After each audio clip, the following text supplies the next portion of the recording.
Hi friends, welcome back to the channel GR recipes. நம்ம இன்றைக்கி ஒரு சூப்பரான டீ போட்டு தான் குடிக்க போகிறோம். என்னடா டீ போடுறது என்ன பெரிய விஷயமானு கேட்காதீங்க. இந்த டீயை போட்டு பார்த்தீங்கன்னா கண்டிப்பாக வாழ்நாளில் இனி இதே டீ தான் நீங்கள் குடிக்கணும்னு நினைப்பீங்க. அந்த மாதிரி டேஸ்ட்டில் இருக்கும் இந்த டீ. கண்டிப்பாக நீங்களும் ட்ரை பண்ணி பாருங்கள். இதுக்கு ஒரு பேனில் 1 டேபிள் ஸ்பூன் சர்க்கரை எடுத்துக்கலாம். ஃபஸ்ட்டு நம்ம சுகரை கேரமலைஸ் பண்ண போகிறோம். இப்போது மிதமான தீயில் வச்சு இந்த சர்க்கரையை நல்லா கரையை விட்டு கேரமலைஸ் பண்ணுவோம். இப்போ இந்த மாதிரி இடையில கிளறிக்கிட்டே இருந்தீங்கன்னா நம்மளுக்கு சர்க்கரை கேரமலைஸ் ஆகி கலர் வர ஆரம்பிக்கும். இப்போ பாருங்கள், சர்க்கரை கொஞ்சம் கொஞ்சமாக கரைஞ்சி நம்ம கேரமலைஸ் ஆகுது. இப்போது சர்க்கரை ஃபுல்லாக கேரமலைஸ் ஆயிடுச்சு. கண்டிப்பாக கரிஞ்சு போயிடக்கூடாது. கரிஞ்சு போச்சுன்னா டீ வேஸ்ட் ஆயிரும்.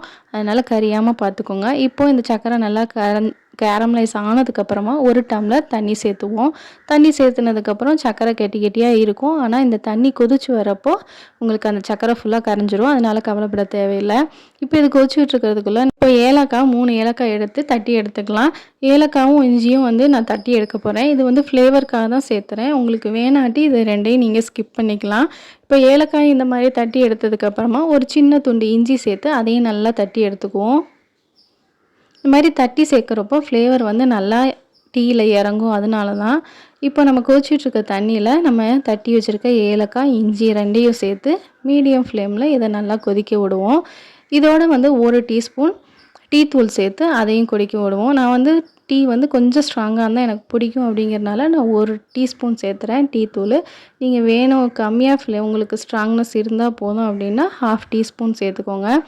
இந்த டீ பார்த்திங்கன்னா 2 பேருக்கு நான் டீ போடுறேன்.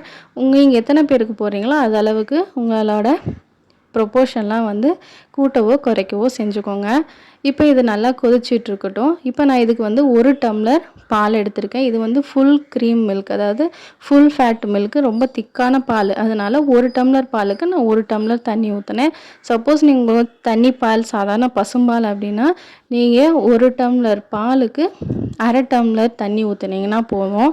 அப்போ தான் டீ டேஸ்ட்டாக இருக்கும். உங்களோட பாலோட திக்னஸை பொறுத்து நீங்கள் தண்ணியை கூட்டவோ குறைக்கவோ செஞ்சுக்கோங்க. இப்போ நம்ம எடுத்து வச்சுருக்க பாலை இதோட சேர்த்துவோம். நான் காய்ச்சி எடுத்த பால் தான் இது. அதனால் இது காய்ச்ச தேவையில்லை. காய்ச்சின பால் சேர்த்து தான் நம்ம டீ போட்டோன்னா தான் டீ சூப்பராக வரும். டீ இதோட தண்ணியோடையே சேர்த்து பாலை கொதிக்க வச்சோன்னா டீ அவ்வளோ டேஸ்ட்டாக இருக்காது. அதனால் பாலை ஊற்றி சும்மா ஒரு பொங்கி வந்தால் போதும். அதோட நம்ம அடுப்பை ஆஃப் பண்ணிடணும். பால் ரொம்ப கொதிச்சதுன்னா நம்மளுக்கு டீ டேஸ்ட்டாக இருக்காது. அதனால் பாலை தனியாக, இந்த மாதிரி டிகாஷன் தனியாக நம்ம காய்ச்சிட்டு அதுக்கப்புறம் 2ஐயும் ஒன்றா கொதிக்க விடுவோம்.